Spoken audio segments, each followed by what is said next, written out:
Once upon a time, there was a girl named Anna. Anna lived in a world that was very different from ours, a world where magical creatures existed. Every day, she played with her friends in the meadows in front of her house. She played with tiny fairies, with gnomes, and even with ghosts and beings whose names she didn't even know. But that didn't matter at all. The only thing that mattered was that they were friendly and that they didn't cheat while they were playing. Her favorite thing, however, was playing with the unicorns, and sometimes they even let Anna ride on their backs. But one day, everything changed. In the sky, where the sun usually left almost every day, dark clouds appeared. Not the normal white-gray clouds, but pitch-black ones, behind which the sun could hardly be seen anymore. At first, Anna and her friends laughed about it and were happy that they could play in the shade, and that it wasn't quite so bright and hot. But then it got a little darker every day. After a while, Anna slowly began to worry. Not only Anna, but also the families of her friends feared that the sun had said goodbye to the land and would never return. One by one, they left the country, as they had heard that far to the south, the sun was still shining and the sky there had not become so dark. When eventually even the last unicorn had fled, and Anna was left all alone, she looked up sadly and wondered silently if life would ever be as cheerful as it used to be. Without her friends, she could hardly imagine it. And so big tears rolled down her cheeks. But finally, she decided not to be sad, but to find out for herself what had happened to the sun, and why it no longer wanted to shine. The sky was now completely black, and even at night, neither the moon nor the stars could be seen.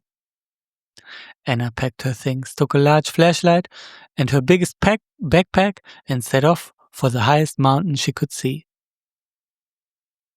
Surely, from up there, she would be able to see where the sun had disappeared to. No one had ever made it to the very top of this mountain, but, she thought, no one had as good a reason as she did to try it. She would not give up until she reached the top.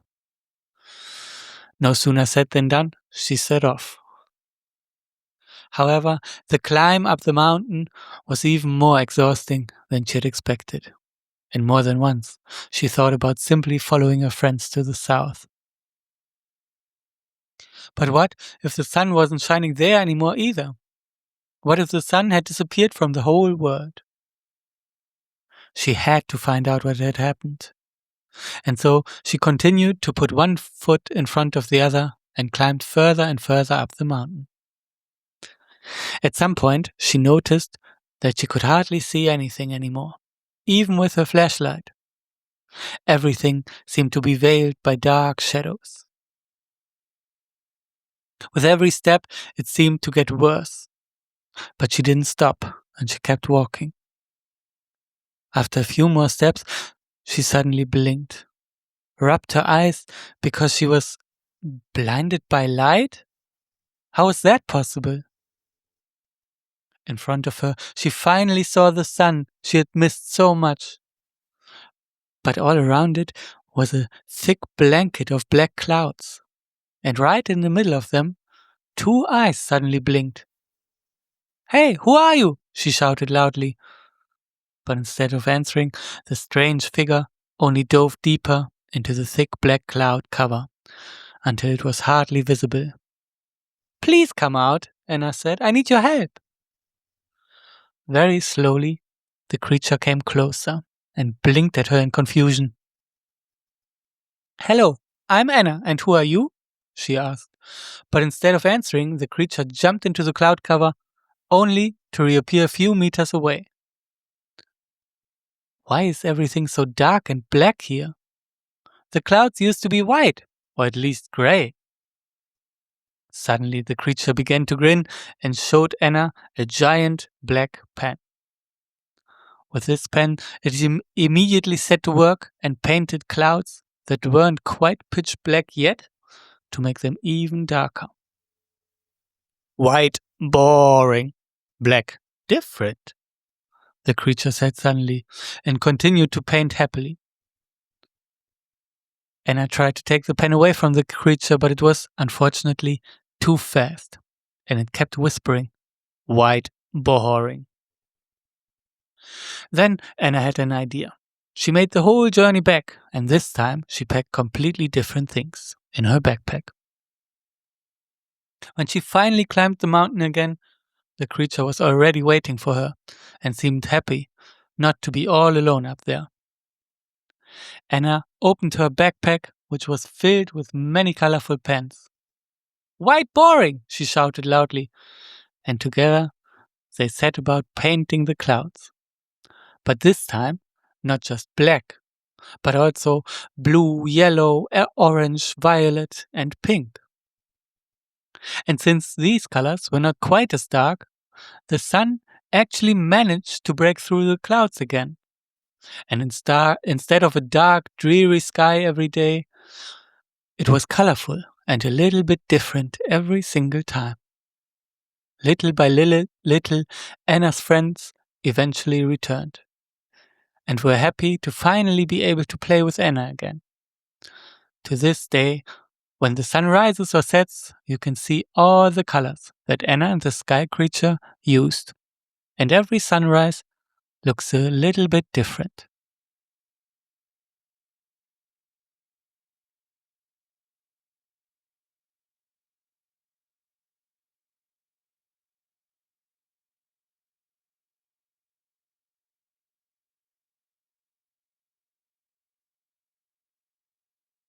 That morning, Anna woke up to the sound of raindrops tapping on her window. She immediately began to laugh and put on her rain gear, for she loved jumping into giant puddles. The bigger, the better. And since it had rained all night, the puddles were sure to be huge. Once outside, she could hardly believe her eyes. Water everywhere she looked. A glance at the sky told her that the sun would not be showing itself anytime soon.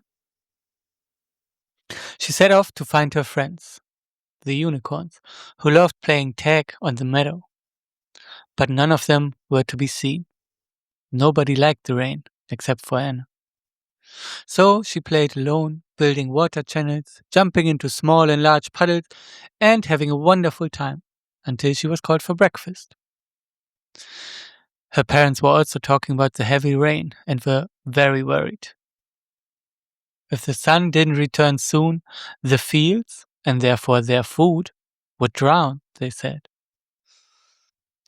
After breakfast, Anna headed back outside. The dark clouds were slowly clearing. It was only raining lightly now, and on the horizon, the sun was trying to fight its way through the clouds. Finally, while she was lost in thought, building water cities in the sandbox and sailing boats she had made from branches, she noticed it was getting warmer. Despite the warmth, the rain hadn't stopped. She looked around and discovered a beautiful rainbow in the sky.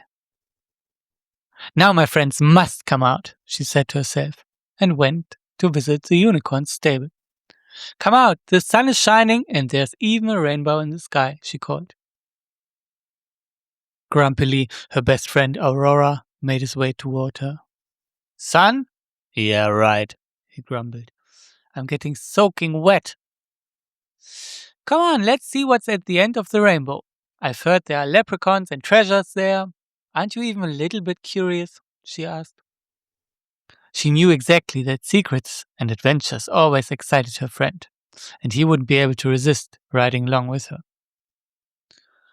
Together, they set off, riding toward the sun, for that was where the rainbow seemed to end. After some time, and amidst Aurora's constant complaining, his fur was now so wet you could have wrung it out, Anna looked around. The rainbow was fading. Would she fail to reach the end again? Fast, Aurora, she cried. And they rode so fast that they didn't notice the steep slope right in front of them. Both tried to cushion the fall, and Anna even managed to roll away safely. At the bottom, she looked worriedly at Aurora. But he slowly stood up too. Suddenly, however, he let out a bone-chilling cry. A splinter in my hoof! I need a doctor! Anna went carefully to his hoof, comforting her injured friend. Then she cried, Look behind us! And just as Aurora turned around, she had already plucked the splinter out. Still, Aurora wanted to go home and was in an even worse mood than before. But as Anna looked around, she saw a meadow she had never seen before, and on it stood many white horses. The rain was getting heavier now, and the sun barely visible.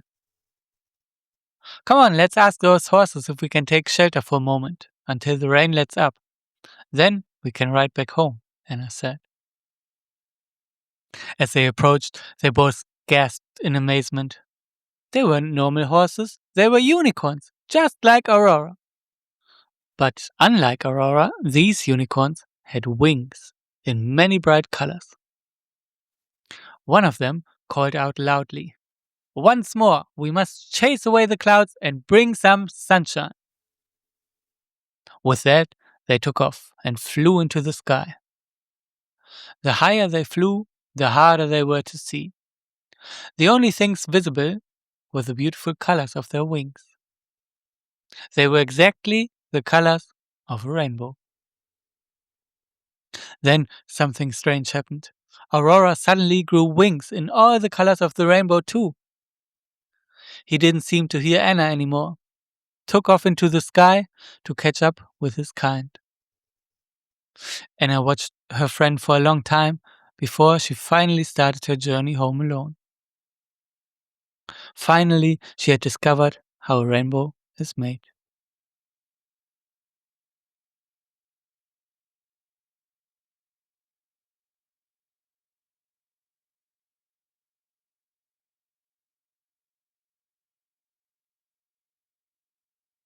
Helmut the Snowman. Lisa loved winter and everything that comes with it. She loved snow and ice, sledding, hot cocoa, and snowball fights. But most of all, she loved building snowmen. Every winter, she waited for enough snow to fall so she could finally start building outside. Sometimes she would lose track of time, and her parents would worry because she was still sitting by her snowman hours later, making tiny little improvements. Occasionally, she even gave the snowman her own hat and gloves, continuing to work with bright red hands, forgetting that it was actually far too cold for that. One day, long after it had grown dark and her parents were about to call her inside, she was working on a very special snowman. She had placed an old hat on his head and tucked an old pipe into his mouth. He even had a scarf made of old fabric and one of her father's old neckties. She named him Helmut. And while shaping his face and adding ever finer details, she told him just how much she wished that he could answer her. When finally she was finished and collapsed exhaustedly into the snow, she saw something strange. Up in the sky, a star seemed to move, glowing brighter and brighter. A falling star. She had heard that if you make a deep wish upon a falling star, that wish must come true. Suddenly, she heard her father's voice sounding quite impatient, so she headed back into the house. The next day, she ran out of the house excitedly to continue working on Helmut. But when she reached his spot, Helmut was gone. Had one of the neighbor children destroyed him? Sometimes they made fun of how intensely Lisa worked on her snowman and had laughed at her. But they weren't really mean, and they never had destroyed one of her snowmen before. She trudged sadly through the snow. When she reached the edge of her garden, she noticed a trail in the snow, leading through the garden gate. Something had passed through here last night, but it didn't look like human footprints. It was more like a continuous track, as if something had slid across the snow. Very curious, she followed the trail out of the garden and down the street. It was Sunday and very early, so hardly anyone was out. Finally, she heard noises behind a large fence. She approached slowly and peeked through a small hole in the fence. She could hardly believe it. There stood Helmut the snowman, complete with his hat and tie, moving slowly through the snow. Her wish had come true, and Helmut had actually come to life. But where was he going? Helmut, she called out. Where are you going? Oh, said Helmut, I am so terribly cold. I am looking for a blanket or maybe a warm fire to warm me up. But then you would, Lisa began before catching herself and leaving the sentence unfinished. I can bring you a blanket. Come with me, she continued. When they arrived back in Lisa's garden, and she wrapped the blanket around his neck, Helmut's mood seemed to improve significantly. They talked, and Helmut wanted to know everything about Lisa's world, which he had only just entered. He was particularly interested in the seasons, as Lisa constantly raved about winter and how wonderful it was. Helmut, however, found spring much more exciting. And when he heard about the colorful flowers that began to bloom then, he desperately wanted to see them. Together, they had a lot of fun throughout the winter. They built a hut out of snow where Helmut spent the nights. And every evening, before she went back into the house, Lisa had to tell him more about colorful flowers and sunshine. She spoke of the many bright colors that existed in spring, and Helmut, who only knew the white world of winter, marveled and tried to imagine what a world without snow might look like. Finally, however, winter came to an end, and the snow began to melt slowly away. But Helmut grew more excited every day, for the flowers he would soon see, and the sun that was supposed to warm him. Together, they had already discovered small, delicate plants. Lisa explained they were beautiful snowdrops, but except for their green stems, they were just as white as the snow he knew so well. But Lisa had promised him colorful flowers. Would they ever arrive? Finally, on a very sunny and exceptionally warm spring day, winter had only just ended, and Helmut had hardly slept from anticipation. They went looking for flowers together. They walked to the large meadow in the valley, and the sun warmed them both, as it seemed to climb higher and higher. In the valley, Helmut could hardly believe his eyes. Colorful flowers. In every direction he looked, yellow daffodils, purple crocuses, blue primroses, and a few snowdrops in between. He sat down in the middle of the meadow and basked in the sun. Oh, thank you, Lisa, he whispered. I have never been as happy as I am in this moment. And finally, I am warm, he whispered even more softly. Lisa, however, had tears running down her cheeks as she nodded in agreement. You're right, she said.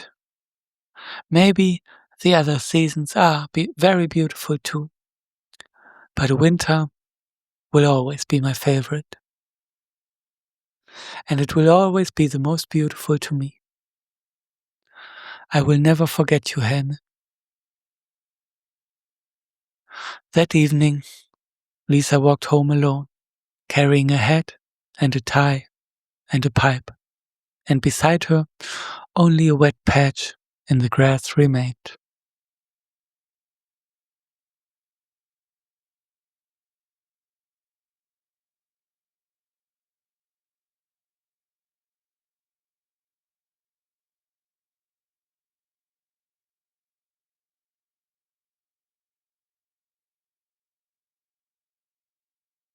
Gustav waited in his hiding spot and started to giggle. His brother George still hadn't found him. He had heard all 6 of his other siblings being discovered, but Gustav had picked a place where he would never be found. For sure. He was in the oven, making himself quite comfortable. After a while, however, Gustav got rather bored. It seemed like no one was looking for him anymore. Once again, he had been forgotten. Angry, he slowly climbed out of the oven and went to the playroom he had to share with his siblings. That was another thing that really got on his nerves. He always had to share everything, and he was constantly being teased. When he saw his siblings getting ready for bed, he shouted, "You didn't find me at all! I won!" "Nobody even wanted to find you, and you didn't win anything," George shouted back. This made Gustav so angry that he stuck his head in the sand, just as ostriches do. "Not again," grumbled George. Gustav stuck his head in the sand more often than all his other ostrich siblings put together. But there were many things that annoyed him, Gustav thought, and mean siblings were right at the top of the list. The next morning, as Gustav was getting ready for school and brushing his teeth, his siblings started laughing. "What is it now?" he tried to ask, but instead only bubbles came out of his mouth. Someone had swapped his toothpaste for soap again. "That is not funny," he tried to say, but only bubbles emerged. His siblings were shrieking with laughter, and Gustav stuck his head in the sand. It was a good thing their house was built on sandy ground, giving him the chance to retreat in every room whenever things got too much. At least until the laughing finally stopped. When will the teasing ever end? Gustav thought, staying buried in the sand for a record amount of time. When he finally came back up, all his siblings were already on their way to school, and he was all alone in the house. As he went to leave, he suddenly tripped and fell. Someone had tied his shoelaces together. Of course, he thought, what else? He had had enough. Enough of being teased, enough of sharing everything, just enough. Angrily, he packed his things, but not for school. He had decided to run away from his annoying, silly siblings. On his way, he finally reached the forest. His parents had forbidden him from going into the woods alone, but what did they know? As long as he stayed on the path, nothing would happen to him. Suddenly he heard a noise beside him. Was that the wolf his parents had warned him about? He stuck his head in the sand and waited with trembling legs to be eaten. When nothing happened after a while, he slowly dared to come out again. Gustav looked around cautiously, but saw nothing. He was about to walk on when something suddenly startled him. Someone shouted, "Hello!" Once again he stuck his head in the sand, more out of habit than actual fear. This time, however, he came out quite quickly. Are you looking for something in the sand there?" the voice asked. "Can I help you?" No," replied Gustav, feeling quite embarrassed. "I'm Gustav. I'm looking for a new home," he shouted, trying to change the subject. Oh, I'm Hutu, said the voice, which he could now see belonged to an owl sitting on a branch next to him. But why a new home? What was so bad about the old one? Oh, said Gustav, too many siblings. Siblings, eh? I'd love to have siblings, Hutu replied. Then, at least, I'd have someone to play with. It's terribly boring here in the forest all by myself. And the animals from outside are just too scared to visit me. I'm not scared, Gustav shouted proudly, hoping Hutu wouldn't see right through him. Together, they set off to find Gustav a new home. Eventually, they came to a cave, and Hutu asked if it wouldn't be the perfect place to live. But Gustav pondered, thinking, what if somebody else already lives there? But Hutu just flew right into the cave, so Gustav followed. The cave was dark, cold, and somehow eerie.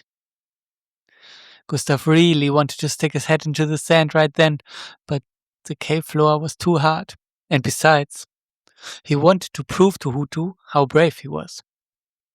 So he pulled himself together, and they went further in. Nobody here but us, Hutu called out, and Gustav breathed a sigh of relief. It's getting dark outside, Hutu continued. We can stay here tonight and see if it's a good home for you. After Gustav finally lay down, and it was pitch black outside, he tried to fall asleep. But every noise startled him, and he couldn't even stick his head in the sand here. Finally, he managed to fall asleep. But some time later he woke up in a panic. He had heard something.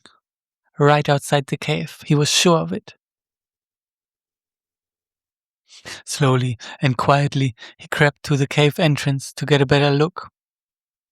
But he couldn't see anything. He was just about to turn back when he suddenly saw a shadow. The wolf, he thought, and tried to stick his head in the sand. But since the floor was hard stone, he only got a bump on his head and cursed loudly. The shadow stood motionless at first, but then came closer. Gustav's whole body trembled. He closed his eyes and shouted, "Please don't eat me, please!" But when he opened his eyes, there was only a tiny mouse standing in front of him, who was frightened by Gustav's shouting, and it fled back into the forest.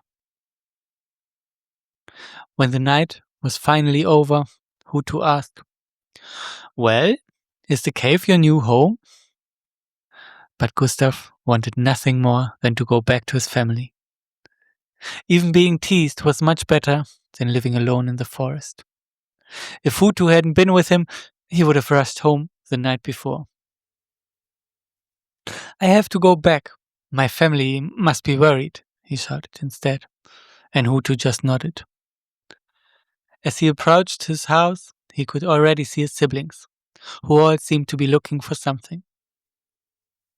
When they finally recognized him, they came running and hugged him wildly. "Where have you been?" they all asked at once. "In the forest," Gustav shouted. "As if a scaredy cat like you would dare go into the forest," George shouted. But he hugged him just a little bit tighter. "Gustav played with me in the forest, and then it got very late, so we stayed in a cave," Hutu suddenly called out. "And Gustav isn't a scaredy cat at all. He's the bravest ostrich I have ever seen." From that day on, whenever his siblings got too much for him, Gustav could go and play with his friend Hutu in the forest.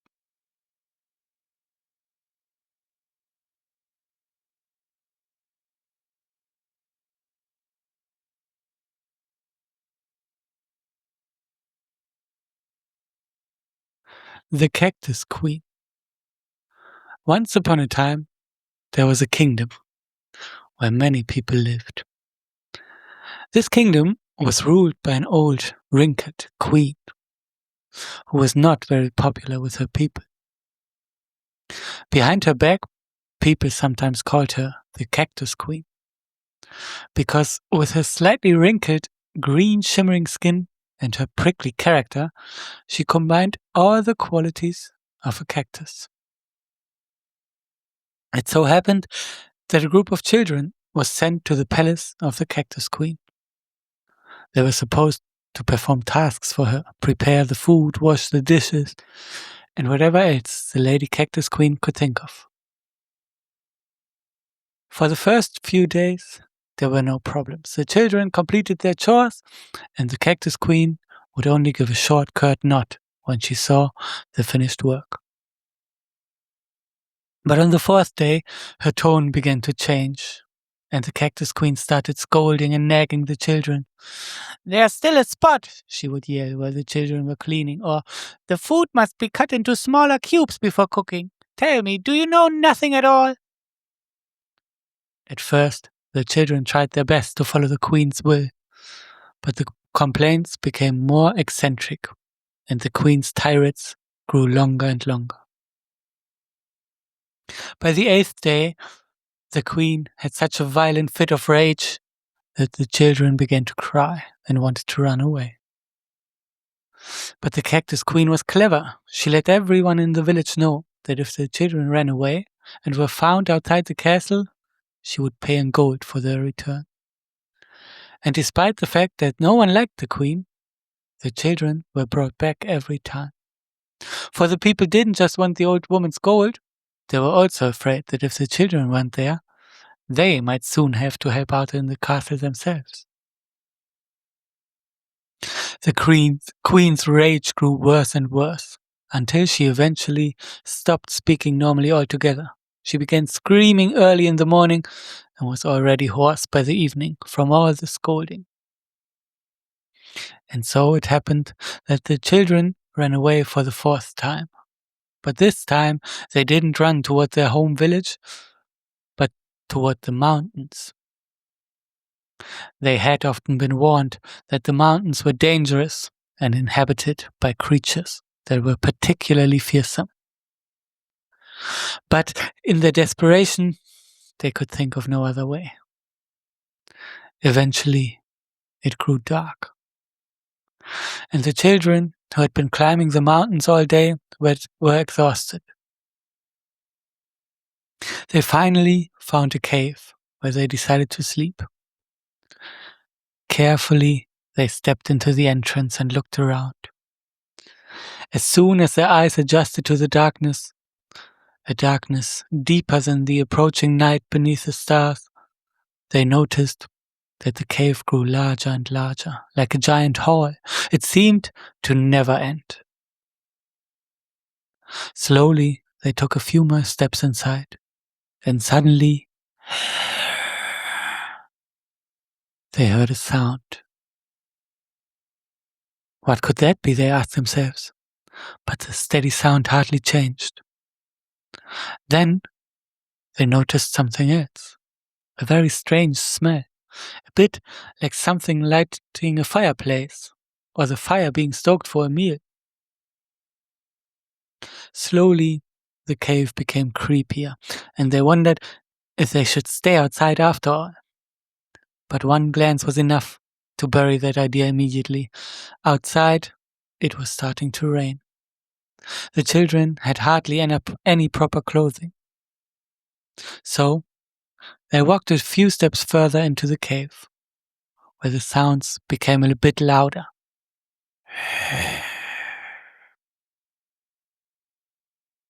But because they were so exhausted from their flight, they finally ignored their fear, and one by one, they closed their eyes and fell asleep. A sound made them startle, but it was no longer the steady sound from the night before. It also felt somehow closer. They looked around and were terrified once again. Giant eyes stared at them, and as their gaze left the eyes and moved further down, they noticed sharp teeth. The smell of fire was now everywhere, making it hard for the children to breathe. "Who are you, and what are you doing in my cave?" a voice finally asked. The children stammered and wanted to run for the exit all at once. But where there had been a hole in the mountain before, forming the entrance and exit, there was now a giant boulder blocking the path.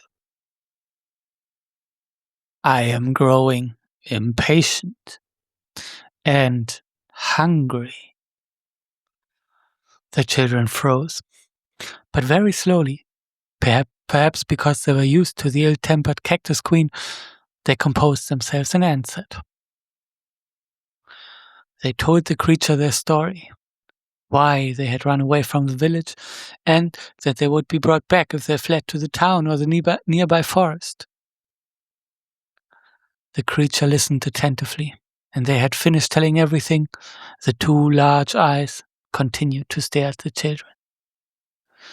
Very slowly, the strange creature raised its head and spoke. That reminds me of my aunt Evergreen. She was never satisfied with the fire I breathed or the tricks I performed while flying. She always had to nag, nag, nag, nag. Yet she couldn't do it any better herself. Pah! I want to help you. My name is Alantaro Mercando Basilica Nesh Palum. And as you can clearly see, I am a blue dragon. He gave a small bow with his head, and only now did the children notice the dragon's blue scales. If you like, you can climb onto my back, and together we will visit the queen. The children thought for a moment, but a glance at the giant boulder at the cave entrance made them sigh. Did they really have a choice? So they carefully climbed onto the dragon's back and waited excitedly. The dragon clumsily set to work, first moving the boulder out of the way, and then soared into the air. It was incredible to ride through the sky on the dragon. The wind rushed through the children's hair, and they cautiously began to giggle, first tentatively, then finally from the bottom of their hearts. But this feeling didn't last very long, for soon they reached the queen's castle. They swallowed hard. What would the dragon say? How would he set them free? Could the queen perhaps outsmart even a dragon? The villagers had long said the cactus queen was incredibly clever and could trick even the wisest person into doing what she wanted, through her cunning alone. Carefully, they looked down into the castle courtyard, where the cactus queen was currently sitting on a bench in her garden. The dragon flew straight toward her and didn't seem to want to slow down at all. Suddenly, the dragon tilted his head, and the children had to hold on tight so as not to fall off. The dragon opened his giant maw and with one gulp devoured the queen. There, said the dragon. 2 problems solved at once. Your mean queen is gone, and so is my hunger.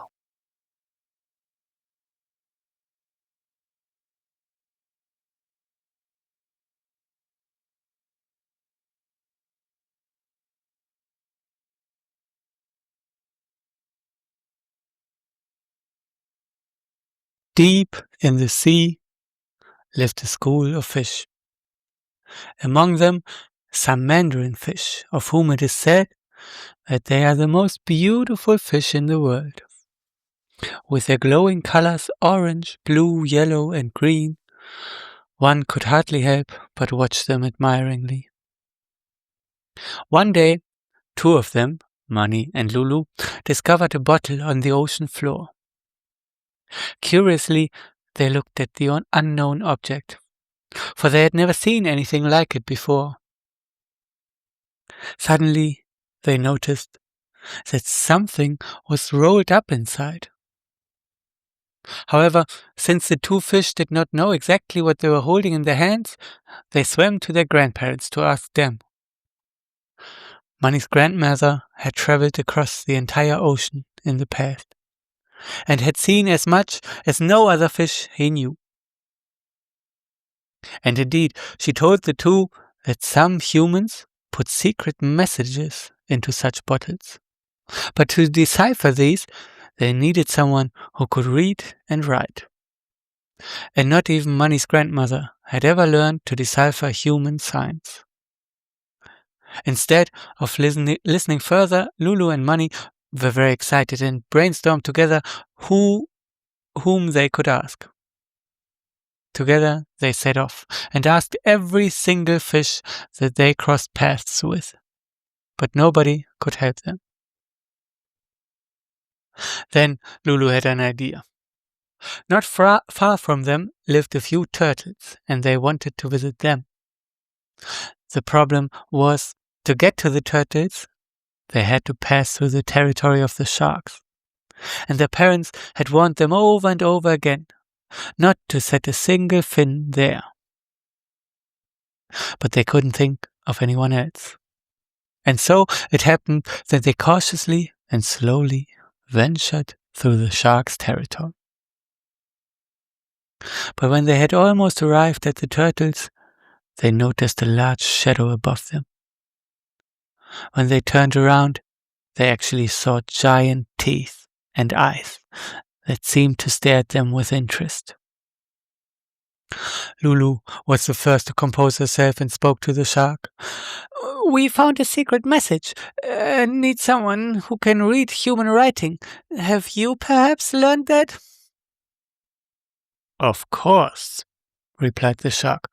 "Come closer. I want to show you how to read. Come very close indeed. Then I won't have to speak so loudly." Suspiciously, the two mandarin fish began to come closer. But when they were close enough to see the shark's teeth in great detail and saw a few small colored fins there, which had certainly been other mandarin fish once, they changed their minds and tried to flee. The shark, however, whose stomach was now starting to growl, hissed after them. Fortunately, they passed between two rocks that the shark was much too big for, and they narrowly escaped the hungry shark. However, in their flight, they had lost their way. They no longer knew where they were. Everything seemed foreign to them, and they had never even seen the other animals before. One of these creatures seemed to have 8 arms and swam very slowly and leisurely in their direction. Since they had no idea where they were and desperately needed help, they spoke to the animal.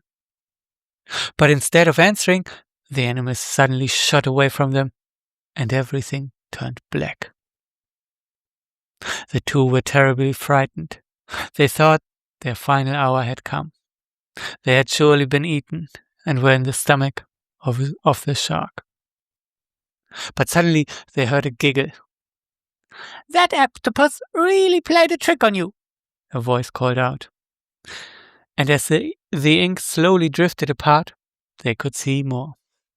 They recognized that the voice belonged to a fish that was almost as colorful as they were. A clownfish. Money's grandmother had told them all about these brave little fish.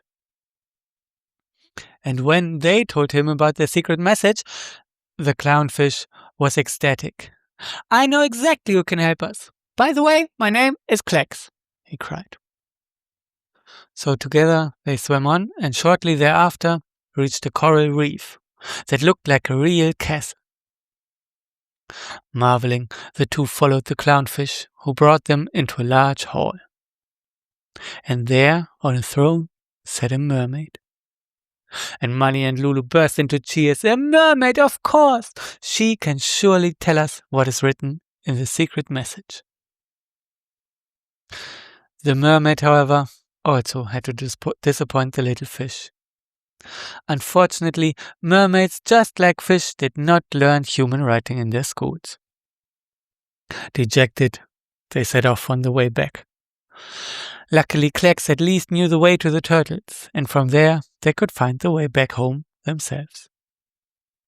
So the clownfish accompanied the two mandarin fish as far as the turtles and was just about to say goodbye when an ancient-looking turtle suddenly swam toward them. Lulu summoned her courage and asked him if he could perhaps read human writing, and showed him the message. The turtle pondered long and somberly.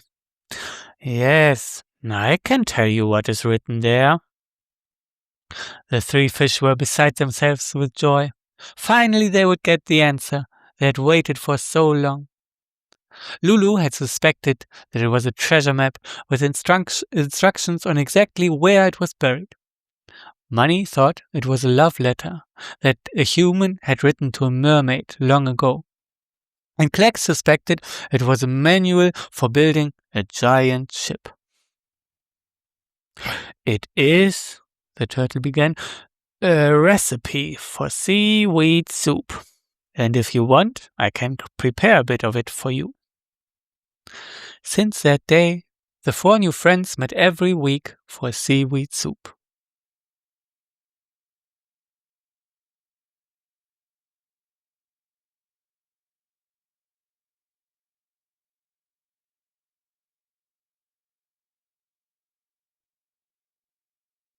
Berta, the goose, loved sitting cozily in her nest, watching the other animals play.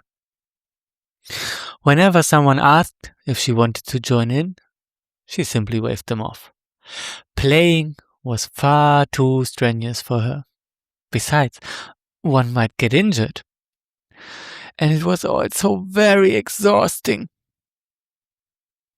One day, as the days grew colder and most of the geese had already set off for the south, Berta was asked if she wanted to fly along. Geese always flew together, after all, and no one was ever left behind. But this year, Berta thought, flying south was just too much work. The last winter hadn't been that cold, she reasoned. Surely one could spend it right here. So she politely declined every offer to join the migration. The other geese simply shook their heads, and group by group they flew away, until Berta was the only goose for miles around. She didn't mind though. Usually the other geese were quite exhausting anyway. The days passed, and Berta was very pleased with herself. It was still fairly warm, and she had made herself very comfortable in her nest. She watched all the other animals preparing for winter, carrying supplies into their burrows, or eating so much that they could simply sleep through the season. Even the smallest insects were busy with preparations. But Berta just watched them from her nest, too comfortable to get up. And when she felt a little hungry, she simply ate a few blades of grass or algae around the lake. Eventually, however, the weather changed. Suddenly, it grew quite cold, even in her cozy nest. She tried to shield herself from the wind as best she could, and attempted to rebuild her nest in a more sheltered spot, but it was so windy that every little twig she pulled out to move elsewhere immediately blew away. Shivering, she hoped the wind would die down. And indeed, the wind grew weaker, but in its place, she now had a different problem. It began to snow, and it just wouldn't stop. The beautiful grass growing all around her was now almost impossible to reach. When she did manage to dig some up, her beak was so frozen that she could hardly open it. Luckily, she could still dive for algae and roots in the lake, so she didn't have to starve, but every time she got wet in these temperatures, she had to spend hours warming up in her nest. She could never get truly warm, nor truly full. Furthermore, she noticed that the small patches of ice on the lake were growing larger, and she feared the entire lake would soon be frozen shut. Berta had no choice. She had to fly south after all. In previous years, when she flew with her friends or her family, they could take turns. Everyone had to lead at the front eventually, which was particularly exhausting because you had to fight the wind the hardest. All the other birds lined up behind the leader, where the wind was only half as strong. This year, however, not only was there no one to take turns with, but the wind was much stronger than usual. And colder, so much colder. But she had no choice. She had to keep flying. Below her, the world was hidden under a white blanket of snow, and not a single blade of grass was to be seen. Every lake she passed was frozen, offering her nothing to eat. She grew increasingly desperate and hungry, flying on. And while time used to pass quickly during chats and little games with the other geese, this time she seemed to make hardly any progress. Finally, she was so exhausted that she looked for shelter, but everything was still white with snow. At last she discovered a cave where the wind couldn't reach her. In her exhaustion, she didn't think twice and flew inside. She was so hungry and frozen and tired that she hardly noticed the cave was already occupied. Someone else was planning to spend the winter there. After a short while, she noticed the snoring of a large bear. Since she was too tired to fly any further, she simply lay down next to him and fell asleep. She slept until the next morning, feeling truly warm at last. She wondered if she could just stay here until the winter was over. She even found a few small plants to eat inside the cave. Instead of flying further, she made herself comfortable. The bear radiated so much warmth that she snuggled up close to him. Finally, Berta thought, I am warm again and my hunger is gone. At some point, however, the bear woke up briefly from his winter sleep or hibernation and looked around sluggishly. He gave a long yawn and just wanted to find a better sleeping position before lying back down. But suddenly he paused. All autumn long he had worked hard to hunt and put on weight for the winter, and now, in the middle of it, a goose had flown directly into his cave and curled up right next to him. He had never found a meal so easily, and with great satisfaction he ate Berta. And then he happily lay back down and fell fast asleep.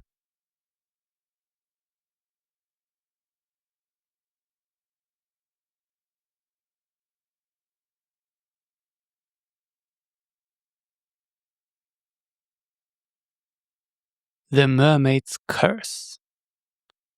The friends Manny, Lulu, and Klex, 3 fish who had already experienced many adventures together, went to visit their friend, the mermaid. But as she sat on her throne, something seemed to be weighing on her. And when the 3 friends greeted her, she suddenly began to cry.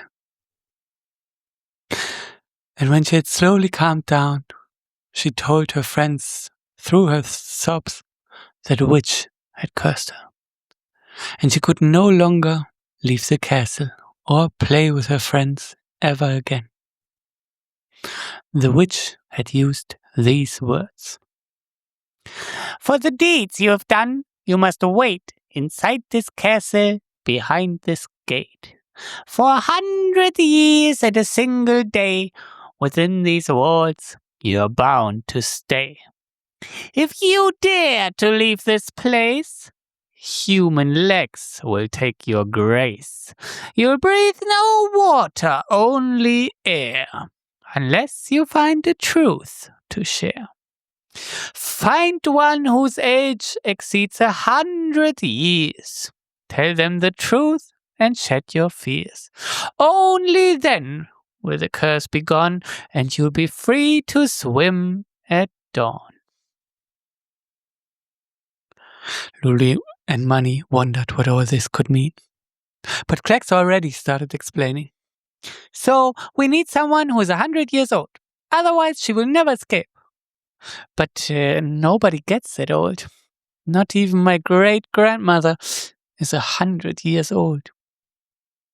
Lulu and Money's grandparents were not 100 years old either, they thought. And the mermaid's sadness began to rub off on them. Suddenly Money had an idea. But of course, he cried. We have to go to the turtles. Klex hurriedly pushed them both ahead and called out to the mermaid. We will help you, don't be afraid. Luckily, Klex knew the way to the turtles and led them there. Along the way, Money explained that his grandmother had told him that turtles can live for many hundreds of years, and that it would surely be easy to find one over 100. In fact, the very first turtle they spoke to was exactly 327 years old, and was happy to come with them to help the mermaid. Overjoyed, the three showed her the way, and when they arrived back at the castle, everything suddenly went quiet. But this is your chance, Klex called out to the mermaid. But she turned away from him and looked at the floor. But I am so terribly ashamed, she whispered, because I actually deserved to be punished. And slowly she told the three fish and the old turtle why she had been cursed. I wanted to impress my friends. They said a grumpy old witch lived in the hut not far from here. They said the witch was so mean she would eat little mermaid children. Today I know my friends were just playing a trick on me, but back then I believed them, and together we stole her pet from her house, and we wanted to bring it to our parents. We thought we could say, "You get your frog back when you stop eating mermaid children." Unfortunately, on the way home, a few sharks attacked us, and the frog jumped out of my hand. I think a shark ate him. Suddenly, the turtle began to ponder, and then started to laugh. I know that frog, she cried. He was always bragging about being a witch's frog, and how he would one day turn all turtles into whales. He lives right next to me. But he doesn't dare swim back to his witch, because now he's terrified of sharks. He must have barely escaped. We always thought he was just bragging, and his stories were all just made up. Suddenly, the mermaid began to glow, and the fish watched in wonder. The curse was broken, because the mermaid had told the old turtle the truth. Finally, she could leave the castle. Now you can finally go back to your family, cried Klex. But the mermaid shook her head. Not yet, she said softly. The next day, they finally brought the old frog back to the witch, who was so incredibly happy, and assured them once more that she didn't really eat mermaid children. I'm a vegetarian, she said. I only like vegetables, fruit, and seaweed soup. As a reward, she finally gave them a treasure map, because she knew exactly how much the three appreciated adventures. Free audio post-production by alphonic.com. Free audio post-production by alphonic.com.